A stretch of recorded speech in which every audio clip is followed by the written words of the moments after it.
you ever designed and developed a product that you thought would absolutely sell and be successful in the market, only to have it flounder or fail when you actually launched it? This could happen for any number of reasons. Maybe the market preferences and expectations changed by the time you were able to launch. Maybe you made some assumptions about product features that turned out to be incorrect. Maybe you priced it incorrectly so that your target audience ended up being unable to afford it or thought it was inferior because it was too cheap. Some product failures can be hard to avoid, but sometimes products fail because the producer developed the product based mostly or entirely on assumptions, without ever verifying if these assumptions were correct with their target audience. Speaking with your customers or your potential customers and using their input can give you a lot of great info on how you should design your product. You don't have to make assumptions about whether they will like a certain feature. You can ask them directly. Then, when you have a minimum viable product or a prototype, you can share it with them and get their feedback before you launch it to a wider market. But how do you go from a concept for a product that is in your mind to the launch of that product, all while incorporating your audience's feedback? Luckily, Bostic is here to help. Welcome to Attached to Hygiene, the podcast that enables you to grow your knowledge and influence in the disposable hygiene industry. My name is Jack Hughes, and my mission is to help you, the absorbent hygiene article producer, design and produce the best possible product and meet the needs of your consumers. On today's episode, we're speaking with Amrita Saigal. Amrita has founded 2 companies that specialize in delivering sustainable absorbent hygiene products to consumers. One of those products is targeted towards women in rural India, while the other is targeted towards busy working moms who are willing and able to pay for a premium sustainable diaper for their baby and have it delivered to their front door when they need it. So needless to say, Amrita knows a thing or two about identifying a need, developing a concept for a product to meet that need, getting input and feedback on the product, or incorporating that feedback into the product design and launching the final product to those same people who gave her feedback. And while this concept is not new in our industry, it is rare for an article producer to talk about it publicly. And her insights make for an incredibly interesting case study about a really important group of consumers in our industry. Today, Amrita will share what her and her team learned about this group of millennial mothers, how they turned that info into a target audience for their product, what information they collected from this target audience, and how they used that feedback and input to develop the product that these moms were telling her they wanted. Before we play the interview, I want to make one quick request of our listeners. I love making this podcast, and I want Bostic to continue to create the best possible show for the disposable hygiene industry. The best way for us to do that is by getting feedback from you, our listeners. So we'd like to ask all of our listeners to take a quick 3-minute survey to share your feedback on the show. You can tell us what you like, what you don't like, and even let us know what you'd like us to cover in future episodes.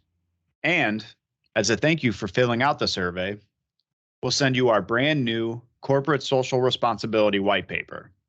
The white paper will cover topics such as the importance of sustainable production and design, responsible manufacturing, the consumer need for safety and transparency, circularity and hygiene, and more.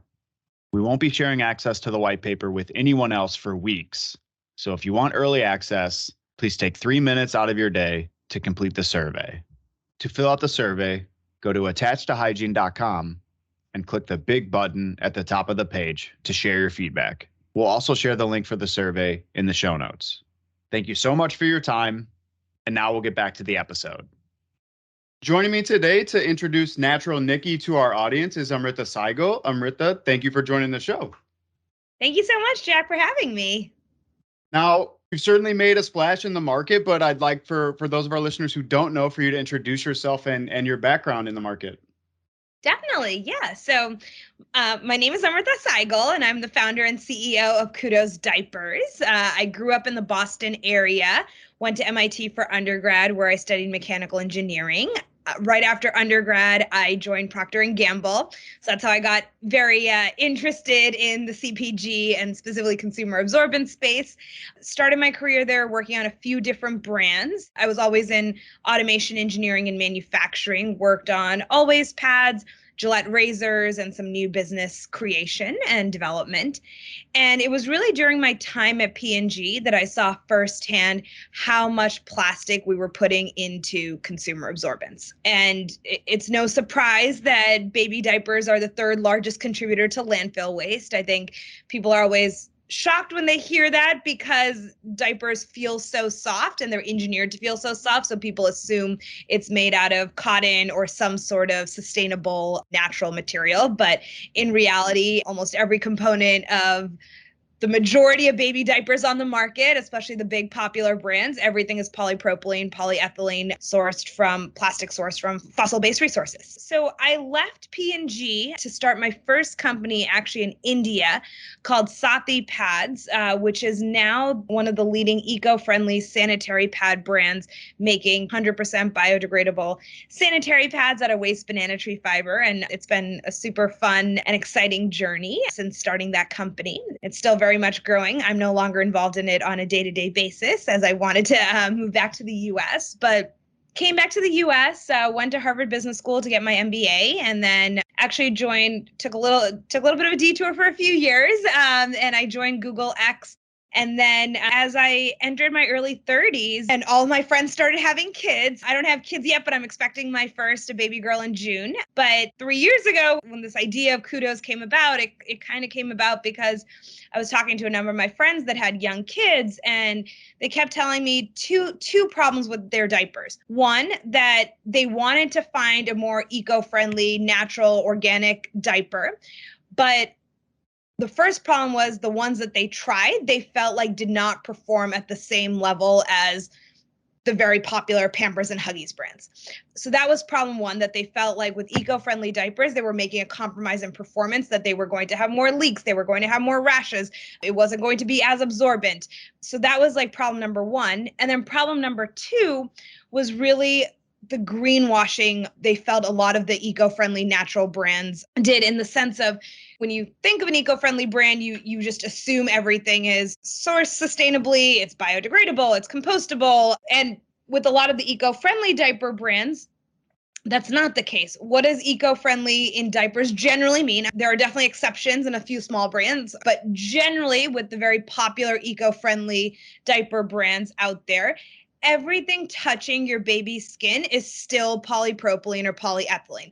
What do these brands mean when they say they're eco-friendly? They mean they have no added dyes, fragrances, phthalates, no chlorine. So, which is all great steps in the right direction. Don't get me wrong. Like, I think those are all important steps that I'm very excited that a lot of these companies are taking. But at the end of the day, they are still everything that's touching your baby's skin, everything that you're touching and feeling in the diaper is still a polypropylene or polyethylene plastic derived from petrochemicals, right? So how do we get rid of that plastic-based, fossil fuel-based plastics from the diapers, right? That's really what we set out to do. It's like, yes, we were absolutely going to make sure we have no added chemicals and fragrances and chlorine and phthalates, but how do we now get rid of the polypropylene and the polyethylene and not have them and not have no fossil fuel based plastics in the diaper? That was really what we set out to do. And so what is the product? The product is now the first disposable diaper on the market where everything that's touching your baby's skin is 100% cotton. And we source all of our cotton from local farmers in Mississippi. Our diapers are manufactured in Germany, and the remaining components of the diaper, anything that's not cotton, the majority is all sourced from sugarcane fiber, cornstarch, and sustainably harvested wood pulp. So that's at a high level what we're doing, and I can definitely get into like what made it so hard to get to this, and why have other brands not been able to use cotton. We can definitely dive into that kind of stuff in a little bit. Yeah, absolutely. Yeah, and I did a little background research on you. The story around Sathi is amazing. Like, I would encourage people to go check out that story. There's some other podcasts out there that it was just a really cool story to hear, and some of the problems you face. So I'm sure you learned a lot from that experience and have used that in Kudos.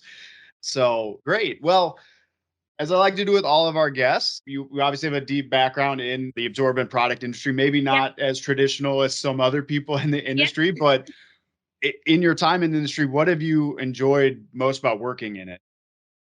I think there's two things. I think the first thing I would say that's really fun about working in this industry, it's that it's a product everybody understands, knows, and uses, right? It's so fun to work on products where, you're spending for me, right? It's like every waking minute, every day thinking about this and improving it. And then to be able to work on a product we're not yet in retail, but that hypothetically soon, that right now we're only direct to consumer and sell from our website, but that you show up at Target, you show up at CVS, and you see your product there. There's a huge satisfaction in working on a product that everybody uses, everybody knows about.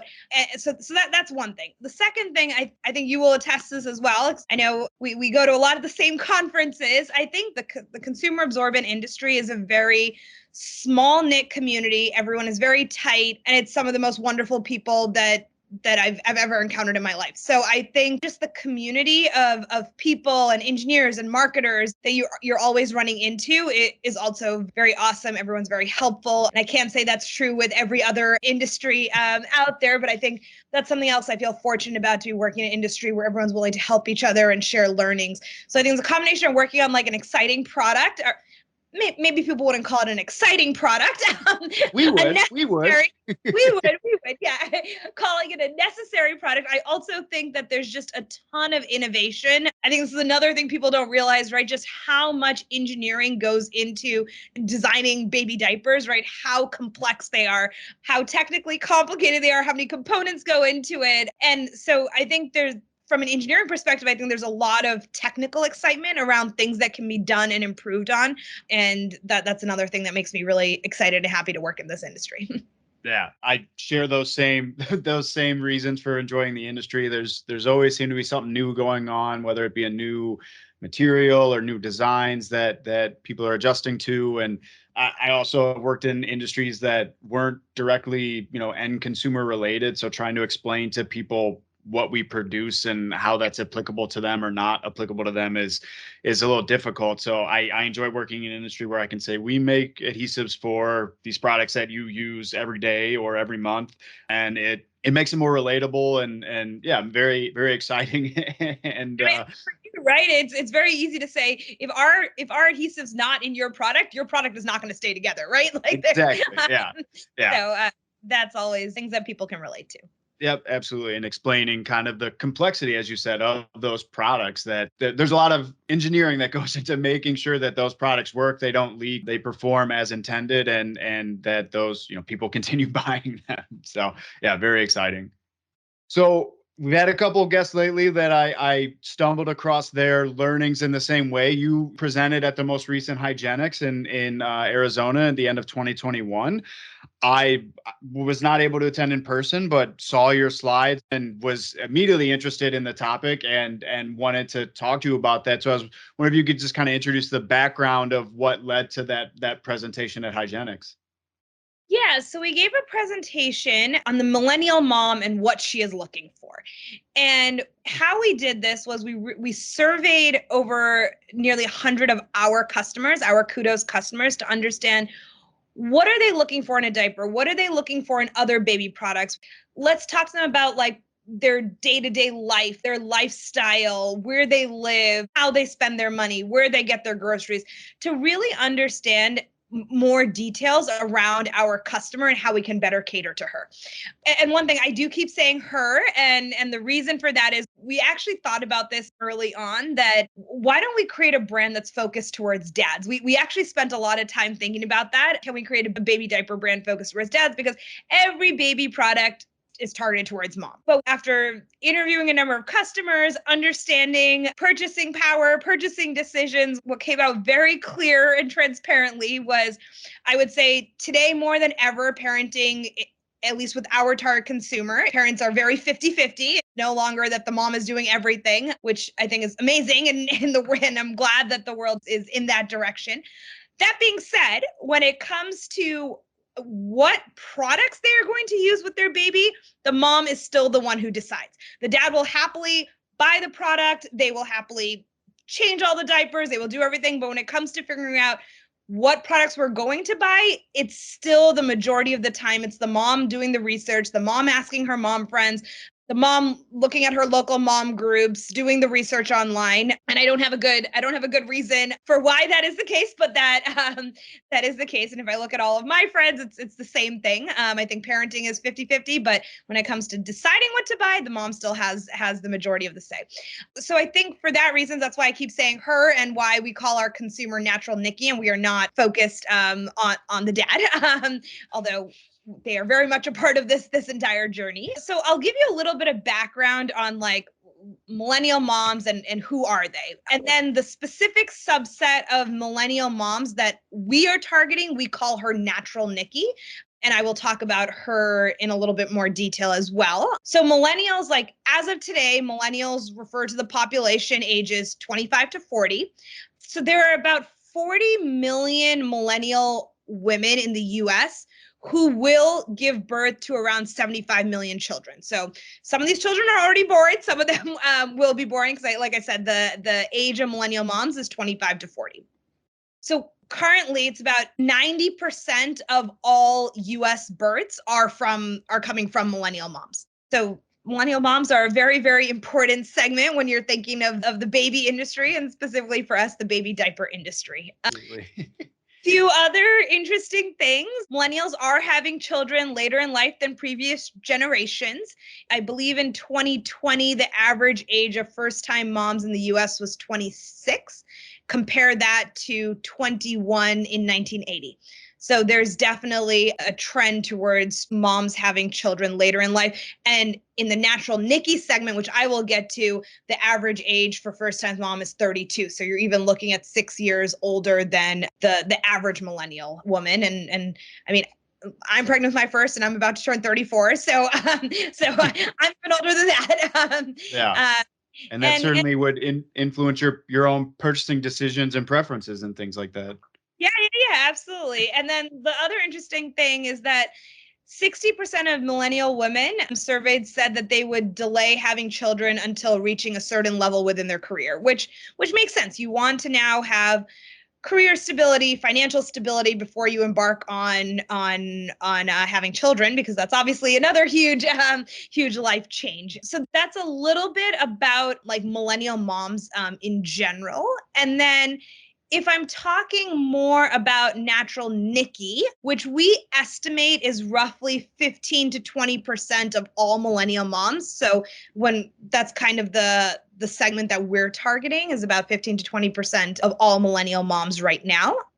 If I had to like just sum up who Natural Nikki is, and that's what we always call our consumer. And if I had to like give you like, here's a bullet point of like 10 things about Natural Nikki, I'll let me just try and phrase this as simply as possible to give you a sense of who she is. So she's 32 years old and married. She's a marketing manager at a VC funded startup.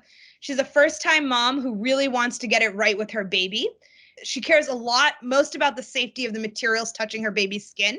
She really wants to make sure she's doing everything right. She would like to clot diaper, but she's a busy person. She's in a household with 2 working parents, and clot diapering just doesn't fit into her busy schedule. And she prefers products, and along those lines, so she prefers products that are better for the environment, but not at the expense of something that's going to take more time because she's very busy, and not at the expense of performance. She's not willing to compromise on leaks and blowouts. If I'm talking specifically about diapers, she's not willing to compromise on something that's going to, if it's eco-friendly, but it's going to give her baby more rashes, have more leaks, anything that's going to affect her sleep, the mom's sleep and well-being. As it is, she's already sleep deprived and has so little time. So she needs products that are going to perform exceptionally well. So I would say that's kind of like a high level of who, just to give you a sense of who Natural Nikki is. She also tends to live in a large city, college educated, has a good paying job, career stability and financial stability before, like I said, she has her first child. And it's really interesting. I think, as I mentioned, and you mentioned kind of starting your own family a little later in life, the experience, the career stability, the growing up in the time that she has, like all of that's going to influence her purchasing decisions. And I think in a trend we've seen in our industry is a lot of the changes and push towards sustainability, some of the competition from startups, a lot of that's happening in the femcare space, or the menstrual health space. So I think kind of my prediction or thought is, women are exposed to this in the purchase of their own menstrual health products. And that is then when they're starting their families, transferring over into their purchasing decisions for babies. And I think, your research shows that absolutely. So with that in mind, everything you explained about natural Nikki, what is she then looking for in a diaper? Oh, okay. She's looking for a lot of things when it comes to her diaper. I guess let's kind of like first talk about like how she feels as a new mom. I think there's a lot that goes into that, like in that newborn phase. Her priorities are like what is best for her baby and for her. Right. So she's looking for that balance, right? She knows she can't have it all, but she's looking for a balance of what is good for the baby and her that works into her schedule. She wants the healthiest, most non-toxic, safe products possible for her baby. At the same time, it's important for her to continue pursuing and growing her career. And it's also a priority for her to take care of her own physical, emotional, and mental well-being, because if she's not able to do that, then she's not going to be able to be the best self she can for her child. So I would say that that's one thing. The second area is like, there's a lot of challenges. It's overwhelming. Being a first-time mom is completely overwhelming. Figuring how to feed, whether her baby is sleepy enough, like why her baby is crying, when her baby is crying, all this while being sleep deprived. It's exhausting. There's just so much advice out there, so many blogs, so many people giving advice. So there's just a lot of conflicting advice out there as to what is best for her baby. So she has to figure out who to trust. Where does she go to get that right information? And for her, she feels that at this stage in her life as a new mom, like balance feels impossible. Managing the baby, her career, time with her partner, she's just trying to figure it all out. And then, so I would say those are things. And she still very much wants to find time to exercise, to go to her yoga class or ride her Peloton as examples, or go on a run or whatever allows her to feel healthy. And healthy eating is important to her. As an example, she's probably someone who's doing her grocery shopping at Whole Foods and loves Sweetgreen. And she's someone who tends to do a lot of research before making a decision for what she's going to purchase. So that's just like a little bit of background on like what's going through her mind as a new parent, like all the things she's trying to balance. So then you mentioned a couple of the brands she would use, Whole Foods and Sweetgreens, what are some of the other brands that you learned that she loves and has a lot of loyalty towards? Yeah. So when it comes to brands like that she uses in her day-to-day life, I would say Whole Foods, Trader Joe's, Sweetgreen on the food front. Like apps that she can't live without are Uber, Calm, Amazon. She very much buys a lot of things on Amazon and Instagram. When it comes to things she likes to splurge on once in a while is going to Dry Bar or Mini Lux, getting her nails done. She loves her Peloton or her local Soul Cycle or local yoga studio. And then definitely other things she likes to watch and listen to: This American Life, Netflix, HBO, Kelly Mom, Feeding Littles, things that she can do, especially when it comes to the parenting stuff. She likes to do a lot of research and read and understand different points. So I would say those are just to give you a sense. That's obviously not totally inclusive. There are things that you can take out of there, but just at a high level, those were brands, apps, activities that we kept hearing. And then same thing, when we asked her, what are her favorite baby brands? Obviously, outside of Kudos. What are things that she used? Like brands that kept coming up were Love Every, Frida Baby, Tubby Todd, Hannah Anderson, Primary, Melissa Doug, Earth Mama Organic. So just to give you a sense of the types of brands that Kudos customer aligns with, that I'm sure there's a ton more, but those were some of the ones that we kept seeing over and over again. Yeah. And you can definitely see some themes there as far as the type of products they like, the type of brands and the brand kind of styles that those companies have, and obviously some consistency there. Yeah. Now, with all that in mind, what's important to her when it comes to her baby?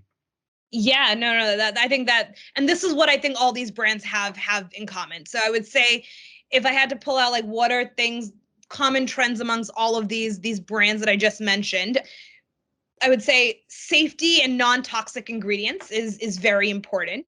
Environmentally minded and ethical brands. Natural Nikki likes intuitive and simple designs, yet at the same time, she needs things that are extremely high quality. And going back to the 2 points I kept harping on earlier, she needs to make sure the product actually works and is functional and that it's convenient. She is not going to compromise on using something that is subpar and takes any more time away from the very little time she already has. I would say those are probably the biggest things that when it comes to baby products in general, kind of the things that we heard over and over again. Yeah, and I guess we'll dive right into it. So the question I asked earlier, what role does that play in her thoughts around a diaper or what she's looking for in a diaper? Yeah. So to the question of what is she looking for in a diaper? Multiple things. And there's obviously like a lot of same trends and themes, but when we asked her to like rank all the things that she cares about in the diaper, the first thing was ingredients. Absolutely. Like, where are the things sourced from? Ensuring that there was no added dyes, fragrances, that the diapers were hypoallergenic. So overall ingredients and making sure that everything was as non-toxic and responsibly sourced as possible was very important, and that everything touching baby skin was not plastic. So I would say that was definitely number one. Number two, going back to the same point, performance. She wants a product that prevents leaks and blowouts. She wants something that's environmentally friendly. Then I would say comfort. Is it soft? Is it flexible? That's important. Absorption. I was a little surprised that came a little bit lower on the ranking list, but I think maybe that kind of is already tied into performance, which came out much earlier. Convenience, which we've talked about over and over again. One thing she really does like about Kudos or another diaper brand that she uses is if there is a subscription, so that it's very easy to not have to think about it. And making sure that it gets delivered to the house, because diapers are large and bulky, and if you need to then pack your kid in the car and the stroller to go to the store, all of that is just adds time and inconvenience. Then she cares about a wetness indicator, which most parents care about.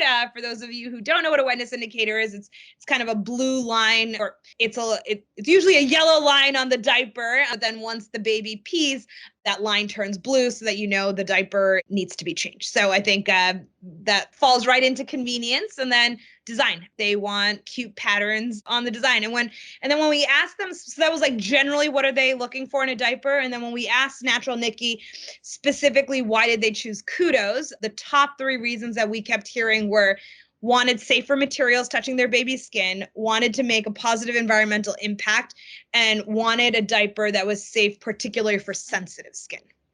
Yeah, and we actually just had a conversation with Jan O'Regan, former marketing director over at Cotton Inc., and she talked about the kind of hyperallergenic benefits of cotton and the impact on sensitive skin. I know in your presentation you covered that and know all about that, so I know that's a very important one. What I think it was really interesting in some of our previous episodes, we always harp on, as you have, the fact that it doesn't matter what the product is made out of. If it doesn't perform, they're not going to buy it. Like that's obvious. But I found it really interesting in your research that came after ingredients. So if a brand isn't meeting the standard of ingredients for Natural Nikki, it doesn't matter how well it performs. She's not buying it. She's not buying it. Yeah. There's that. And then I think for us, when it comes to cotton and sensitive skin, I mean, this is what I think we see a lot of people using Kudos, because like with Cotton Incorporated, they recently completed a clinical study showing that cotton is absolutely clinically proven to be safe for sensitive skin. And what we've found, if you're looking at a standard diaper, everything that's touching your skin is plastic, even though it feels very soft. And that plastic does not have breathability. So the cotton and the way the fibers come together and allow for airflow, we've seen that to be a huge benefit for babies with sensitive skin, especially those that are prone to eczema and diaper rash, that parents are finding with Kudos, because of the 100% cotton, the breathability of the fiber and the nature of the fiber, they're experiencing way fewer diaper rash. Eczema symptoms are less. So for sensitive skin, the cotton really, really makes a difference. So we're not just trying to match the performance of Pampers and Huggies, but we're trying to be better and solve for other problems as well. Yeah. And from a standard diaper on the market standpoint, they do things to try and make it more breathable and through the back sheet and the channels in the core. But as anyone who's put on a cotton shirt or cotton outfit, like, it's hard to compete with that breathability and that comfort. Yeah, I think like that's the best example to explain like what you are wrapping your baby with the typical diaper, and then what we're trying to do with like a breathable cotton diaper, but still being disposable. So you still have the convenience. We're not focused on the reusable diaper. Kudos to parents that are able to do that. But unfortunately, it's like even less than 5% of American parents even attempt cloth diapering. And then a very small percentage actually end up sticking through with it. Yeah. And then some of the studies out there, and you mentioned this in a previous interview I listened to, but depending on where you live, what the access to water is, all of those play a role in whether or not reusable is even a good idea. And obviously, let alone the time and inconvenience and stuff. It's like you said, kudos to those parents who want to do it.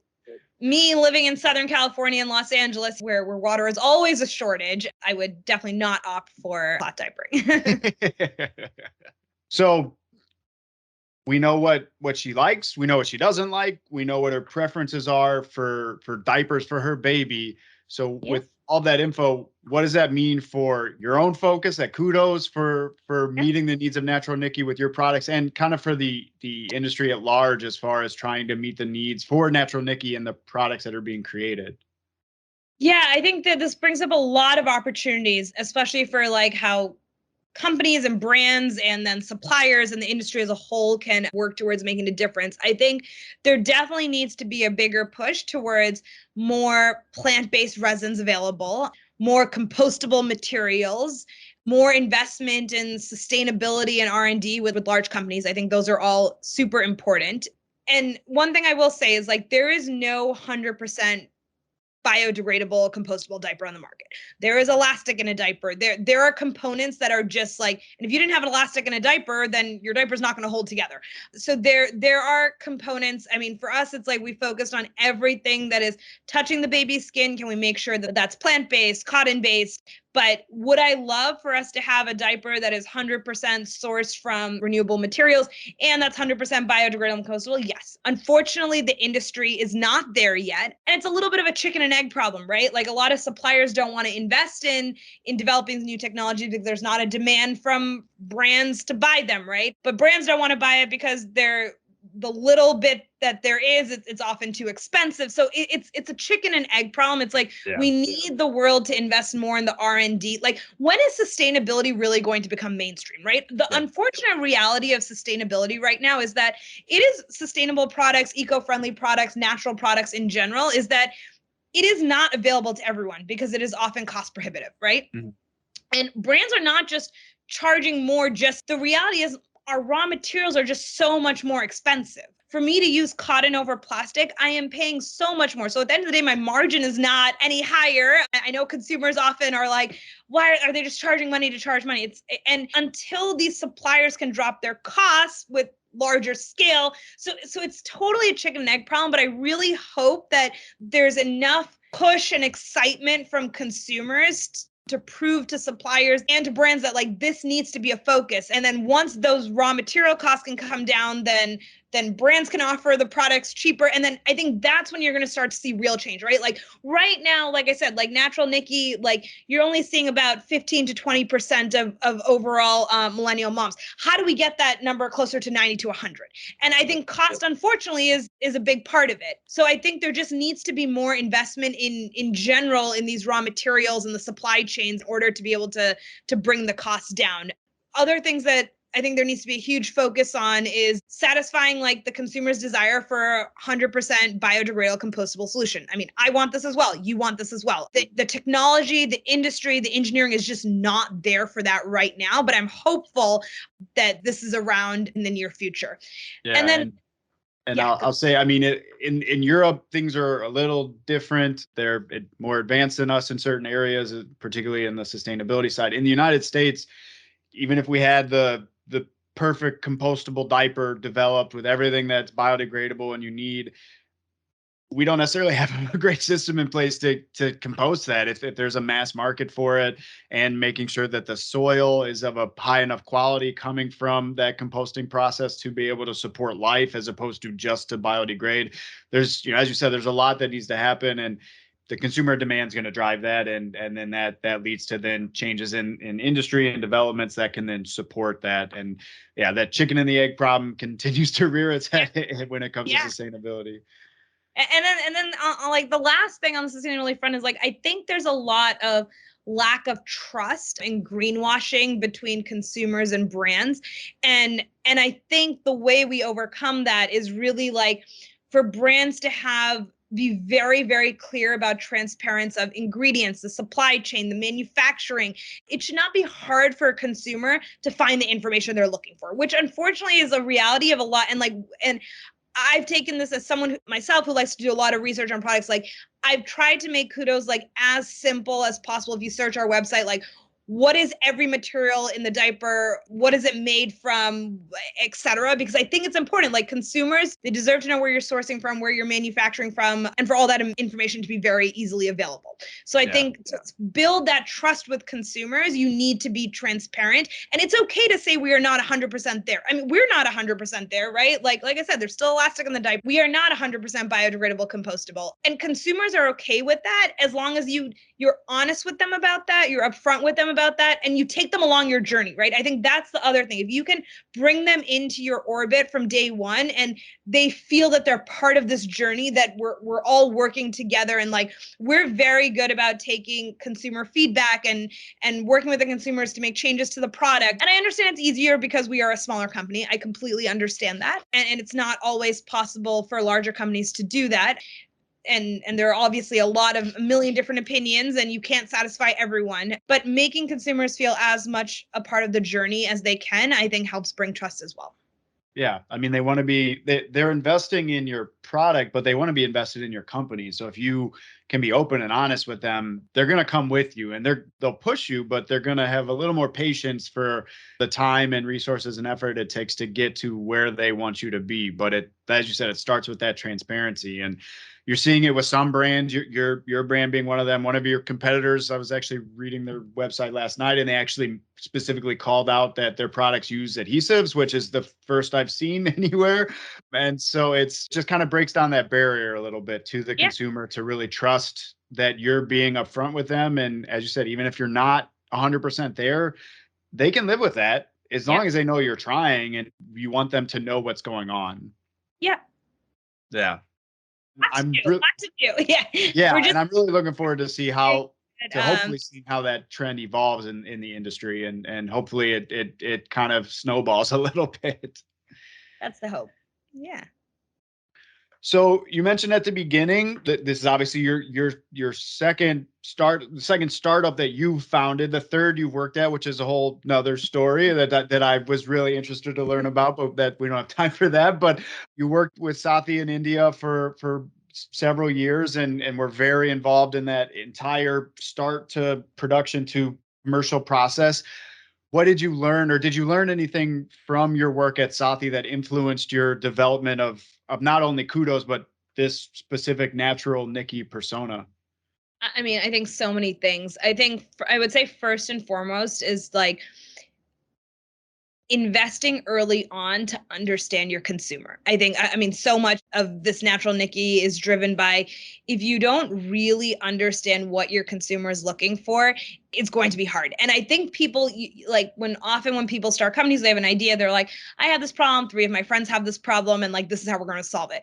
And your initial idea is definitely right. But as you talk to 50 to 100 other people who are facing the similar problem, you will realize that there's so much more complexity to the problem. So my biggest advice is like, the more you can spend early on. And I think I did not do enough of that with Sathi, for example. Like we were building first prototypes for Sathi when I was a senior at MIT, and we built this product. We did a bunch of research online, like what we thought. And then when we actually got to we brought the product to the ground in India, it was like, there were so many things that needed to be changed. And I had this perception of like, okay, I'm going to work on developing this product for women in rural India. And this is the way rural Indian women live, blah, blah, blah. No, there was so many things that had to be changed. And so I can't stress enough the importance of like early on it's time consuming. And it's often why people skip this part of like developing the persona. I mean, you're in marketing, you understand this, that how important that is. I would say that's number one. I think the second thing is like being willing to take feedback consumers and make changes quickly. You are not going to be able to make a perfect product on day one. It's just not possible. So I think don't strive for that perfection, because it's going to be 10 years before you get something into the market, if that, right? So I think it's okay, like being just transparent with your consumers, like these are things that still need help. This is what we're working on. This is how we're doing it, and showing them that part of the journey. And early testing, like get a prototype into the hands of customers as quickly as possible, so that they can give you feedback, help you make changes early on.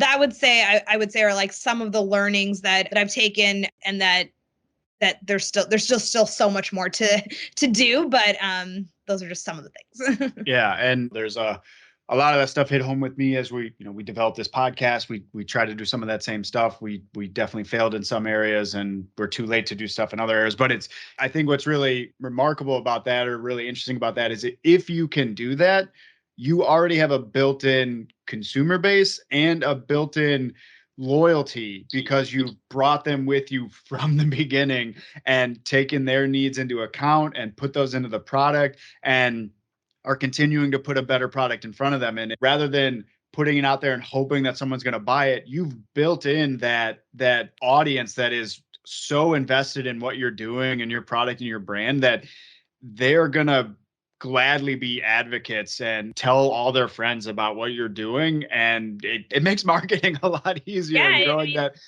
acquisition costs a lot easier. Especially for like our first couple hundred customers. Like we had built a very, very tight knit feedback group early on. These people tested 3 to 4 different prototypes of our diapers. We had them help us design the packaging, give feedback on that. So like when we launched, these people had felt, and they had been with us for like a year and a half, giving us feedback, answering surveys. And I think one thing is like, we didn't have to pay them. Like they felt they were excited to help and participate and help shape a new brand. So then as soon as you launch, these people were so invested that they all bought the product, right? And then they go tell their friends, and they post in their mom Facebook groups. And that's how you have to build momentum early on, especially when you have very little funding and budget for marketing. Yeah. Yeah. So kind of last wrap up question here, asking you to pull out your crystal ball a little bit through your experience in the market. I know I've heard your goal is to put Kudos diapers on 100% of baby tushies in the future. And I obviously wish you well in that goal, because I love what you're doing and the kind of approach you've taken. You already mentioned that the natural Nikki persona of moms or parents who are all in on finding natural products and really doing the research is about 15 to 20%. How long do you think it takes to get to that 100%? Or I guess in the near future, Yeah. how high do you think we can get? It's a really good question. I think it comes back to the same. I think it's going to come down to price a lot. I mean, we are 20% more expensive than standard brands out there. And like I've said before, that's really driven by our raw material costs. And I think the way you get to 100%, 90 to 100%, like when do you make you want to make the sustainable option more affordable, more convenient, perform better than its non-sustainable counterparts. And I think that's going to be driven by price, because the reality is, I understand everybody cannot afford to spend $80 on diapers a month. That's the reality of it. And while I wish we could do things cheaply from day one, we unfortunately cannot. So I think a lot of it is like, until the supply chains are further developed, that those raw material prices come down, I think it's going to be hard to get to 100%. I mean, you're already seeing a bigger change. And I think in 5 to 10 years, it's going to be like, prices are going to come down. I wish I could give you a crystal ball and say in 20 years, sustainability is going to be cheaper than plastic alternatives, right? Or is going to be cheaper than plastic. And I think that's when you're going to see not the real change, but when it becomes mainstream. Yeah. Hopefully, fingers crossed. Yeah. Soon. I mean, I'm hoping. And I mean, I think every year you're seeing more and more of sustainability becoming the norm, but we need to get that to the masses as well. Yep. Absolutely. Yeah. It's the norm in certain communities, but we need to expand that to become a worldwide phenomenon. Yeah. And that's the big thing is, there's access to some of these products in and of itself is an issue in many areas, including parts of India. So we have to overcome that hurdle while also overcoming the hurdle of the cost of sustainable products. So there's a lot to do, but I feel confident to say that we're on the right track. Yeah.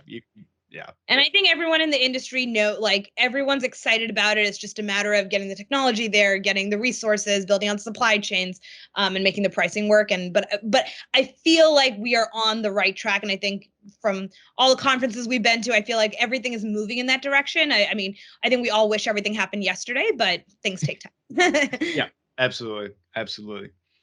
Well, Amrita, thank you so much for joining us today and sharing your insights about Kudos and Natural Nikki. I think it'll be really beneficial to our audience, and I really appreciate your time. Absolutely. Thank you so much for having me, Jack, and look forward to hopefully seeing you in person soon. Absolutely. Thank you. Thank you. So there you have it. If you want to make sure that your product will actually have an audience that is willing to buy it once it is launched, you have to talk to that audience. Through some combination of surveys, direct conversations, sharing prototypes, collecting feedback, and keeping them updated on your progress, you can not only design a product tailored directly to your audience, but you can create a loyal group of people that are almost guaranteed to buy your product once you launch it. Now, we just spent a whole episode talking about a small niche of consumers and their preferences around sustainable products. But if you still want to learn more about sustainability and corporate social responsibility in the disposable hygiene industry, Bostik can help with that. Over the last few years, we've developed a wealth of information on this topic.